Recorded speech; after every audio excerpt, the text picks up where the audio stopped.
Hi, I'm Dan. And I'm James. And welcome to the Cornwall Property Podcast, where every week we bring you the latest news, hot topics and guidance around the Cornwall property market. Stay tuned to be informed, inspired and to have any of your property related questions answered by trusted local property professionals. Welcome back. I'm Dan and I'm without James this week. Unfortunately, James has had to skip the podcast for the next week just because he's got a family emergency that he's had to attend to, but hopefully nothing too serious. James, if you're listening, mate, all the best and hope all is all good. So we are here for the market update episode. This is episode number 71. Thank you, obviously, for all those who've been in touch. Please do keep getting in touch. But let's get to the point. So market updates. I've got 3 articles I want to share with you today. Just to kind of show you that it's not all doom and gloom as we always try and hit on and get across to you guys that although the media generally kind of puts a downer on property, landlords in general, it's not all doom and gloom. So the articles that I'm going to pick for you here, and if you stay tuned as well, what we've got is our property picks of the week that I'll share with you also. First article I will share with you is the Zoopla House Price Index for May 2023. Now, this has been encouraging actually because it shows that the UK housing market is becoming more balanced than it has been in recent years, and the buy demand and sales numbers are actually recovering on the whole. Now, I don't know if you have listened to previous podcasts from ourselves. Hopefully you have. Well done if you have. If you haven't, where have you been?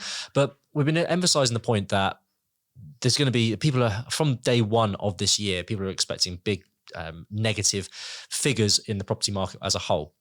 However, what we found actually early on in the year is it's not been as bad as people were predicting first off.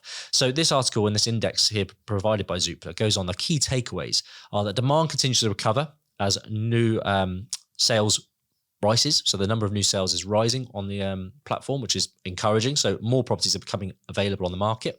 Annual house price growth slows to 3% from 4.1 last month. So this is the worst of the month on month. They think the worst is over, essentially.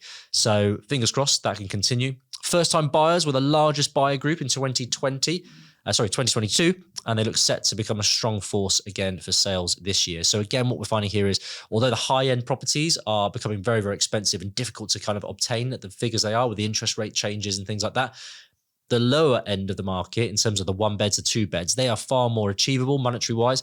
And that has been the predominant market stimulus essentially throughout last year. And it's looking to be the same this year because although it's still harder to get on the ladder than it would have been previously, it's still far more accessible at those sort of entry level prices. So again, strong growth on the 1 and 2 bed properties, and it's expected to continue this year.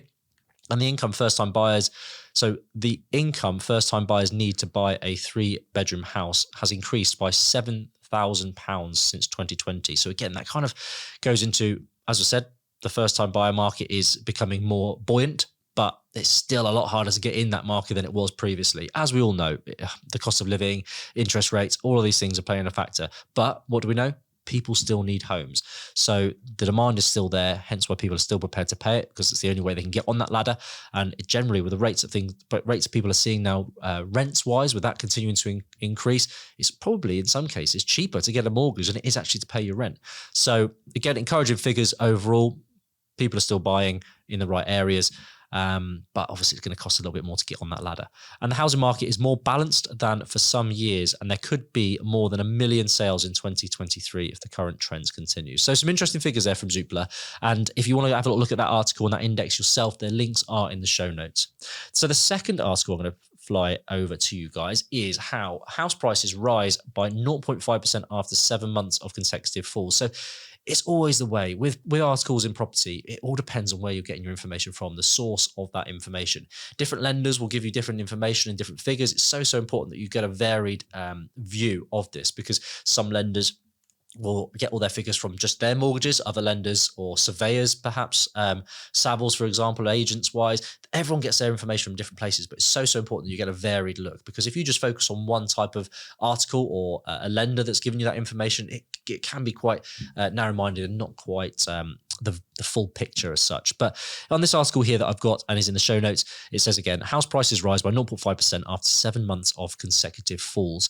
Now, this is from Nationwide, and they've all gone on to say that April bounce back adds £3,300 to the cost of the average home. So they're seeing that there is obviously some growth there.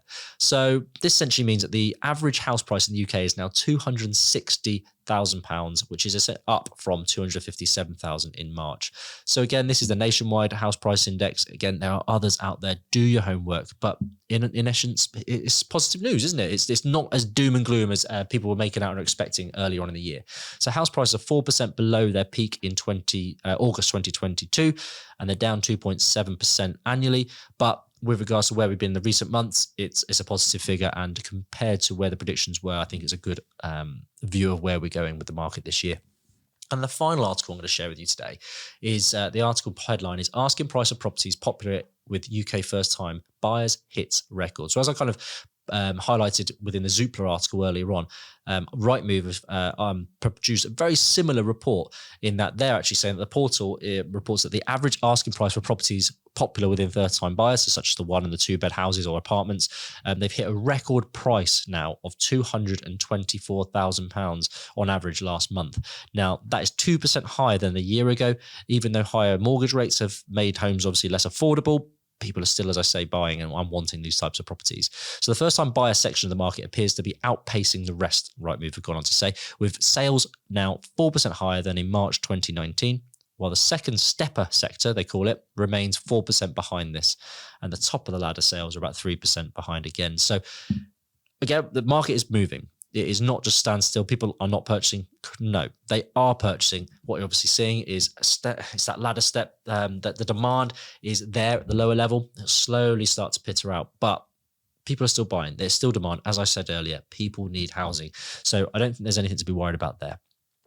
With regards then to our picks of the week. So this is the part of the episode where I will pick a commercial property that is on the market in Cornwall now. James generally picks a residential property. He's got one here for me, which I'll share with you. Again, these are properties that we believe that could be a great way of you getting involved with property, could be some money to be made, and also it's bringing homes onto the market for the Cornwall private sector, essentially. So if you're viewing on YouTube, you can see my property here on real time. If you are listening on a podcast device or an app, please, there's a link in the show notes to the Rightmove advert for these properties. Have a little gander on there and you can see it for yourself. So those who are viewing, you can see here, I have picked number 42 Polkife Road in St Austell.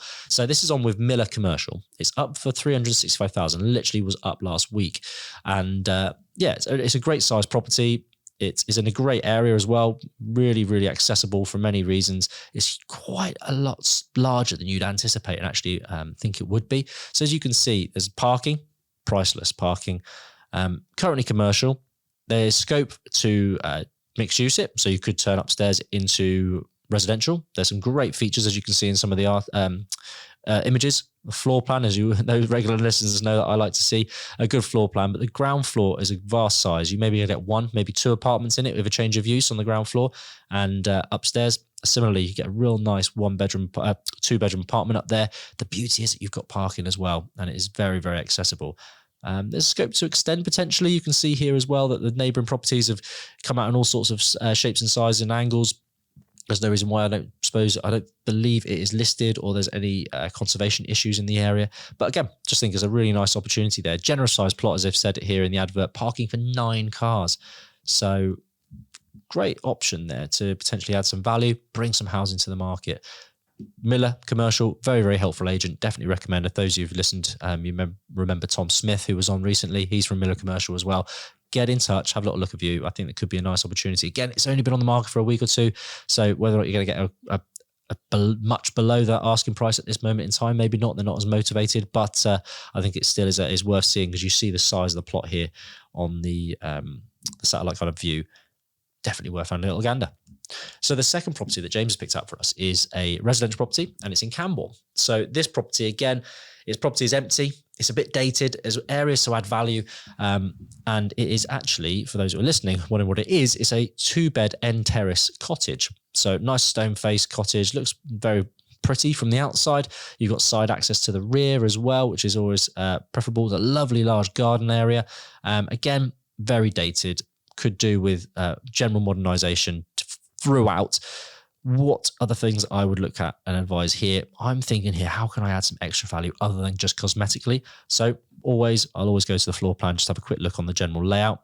it's difficult without seeing it obviously in person. But you can see here the grey parts of the floor plan, which are the lounge, dining room. You can see there's a big, thick black boundary around the lounge. It shows me it's all the original stonework. It's going to be a real structural sort of wall there. So opening up that is an option, but it's not going to be an easy, straightforward job. It'll be an RSJ job, I believe, obviously subject to getting a structural engineer involved.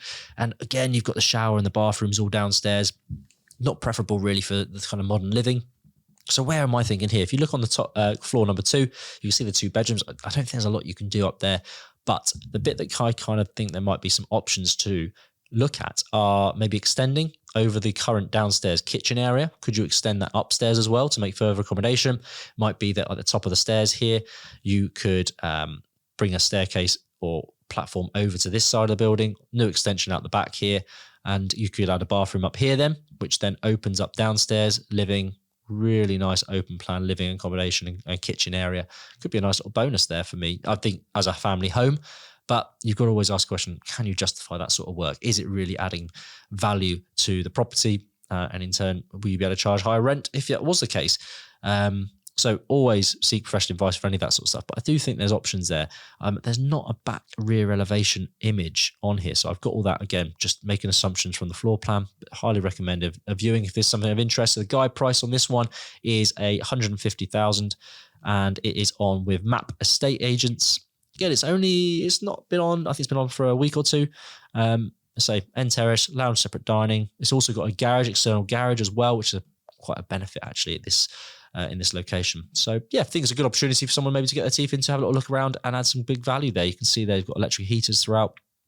It might be that you could upgrade that to some high performing night storage heaters. EPC wise, I think it is EPC is an E, so it's not currently lettable really if you're looking to future proof it. But it has got potential to get higher apparently. So yeah, that's the picks of the week. Hope that was of interest, guys. Thank you ever so much, obviously, for joining me solo today. If you've got any questions, do get in touch. You can get in touch with us at Cornwall Property Podcast on social media, such as Instagram and Facebook. And if you'd like to send us an email to podcast@cl-property.com. But that's a goodbye from me, and I'll see you next week. Thank you.